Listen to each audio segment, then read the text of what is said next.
Je sais que beaucoup de personnes attendaient avec impatience ce nouvel iMac et je sais que vous allez être nombreux à vouloir vous le prendre. Mais avant de faire votre achat, j'aimerais vous donner 10 informations sur cette nouvelle machine d'Apple. Ce que je vais vous dire a pour unique objectif de vous informer. Je ne souhaite pas vous convaincre de l'acheter et je ne souhaite pas non plus vous convaincre de ne pas l'acheter. Et si vous voulez mon avis complet sur cet iMac 2021, je vous réserve une petite vidéo test, donc pensez à vous abonner pour ne pas rater cette grosse vidéo qui arrive sur ma chaîne YouTube. 2012, c'est la dernière fois qu'Apple avait changé le design de son iMac. Je pense que personne ne peut dire que le design de l'iMac de 2012 était moche, mais c'est vrai qu'après 9 ans, on peut se mettre d'accord pour dire que ça commençait à saouler. Deuxième information à savoir, c'est 11,5 mm d'épaisseur.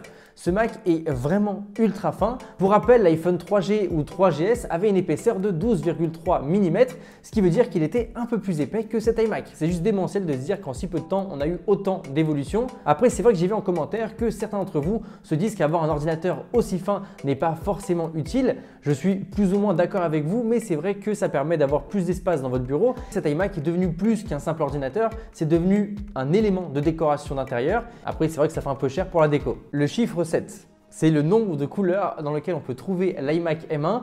Je dois être honnête avec vous, je ne suis pas un méga fan de ces couleurs-là. J'aurais préféré des couleurs un peu plus mates qui auraient donné un aspect un peu plus luxueux à cet ordinateur-là. Mais les rumeurs disent que ces couleurs un peu plus luxueuses devraient arriver avec l'iMac 32 pouces dont on parlera plus tard dans la vidéo. En tout cas, Apple a certainement voulu faire comme avec les iPhone 12 et les iPhone 12 Pro au niveau des couleurs. Et c'est peut-être une bonne nouvelle. Mais si par exemple l'iMac 32 pouces garde les mêmes couleurs, ça sera une mauvaise nouvelle. En tout cas pour moi. Quatrième point, c'est 1998. C'est la dernière fois qu'Apple a présenté des iMac colorés. C'est-à-dire qu'on a dû attendre un peu plus de 23 ans pour avoir un nouvel iMac coloré. Cinquième point, c'est que le nouvel iMac signe le retour de ports de recharge aimantés sur Mac. Ce qui vient de confirmer certaines rumeurs qui disaient qu'avec les MacBook Pro 14 et 16 pouces, on aurait des ports de recharge aimantés. Donc c'est quand même une bonne chose à prendre. Avec ce nouvel iMac, on a un vrai système de refroidissement. Quand on prend par exemple le MacBook Air M1 ou l'iPad M1, on est sur un système sans refroidissement. Ce qui veut dire que si on leur en demande un petit peu trop, ils vont être obligés de réduire leur performance momentanément, c'est pas de façon définie, mais comme ça leur permettra d'essayer de se refroidir.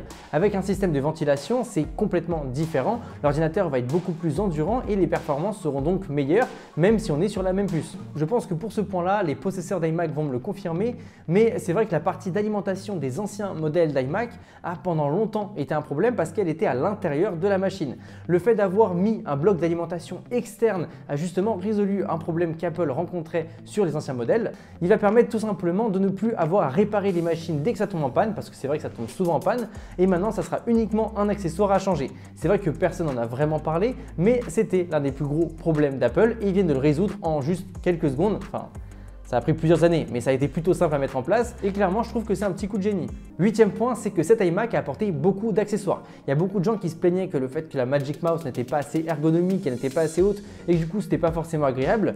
J'ai l'impression qu'Apple en a rien à faire de ça, mais par contre, on a eu de nouvelles couleurs et ce qui est vraiment très intéressant, c'est par rapport au clavier. On a enfin Touch ID sur le clavier Bluetooth parce que c'est vrai que taper le code, c'est toujours pas terrible. Par contre, c'est vrai que j'aurais préféré avoir Face ID sur le Mac, mais comme c'était déjà mis en place avec Touch ID sur tous les MacBooks, c'est évident que c'était beaucoup plus logique pour Apple de mettre ça en place. D'ailleurs, n'hésitez pas à me dire ce que vous préférez entre Face ID et Touch ID sur un Mac. Cet avant-dernier point est lié aux rumeurs. On dit qu'on va passer d'un iMac 27 pouces à un iMac 32 pouces sur les prochaines générations.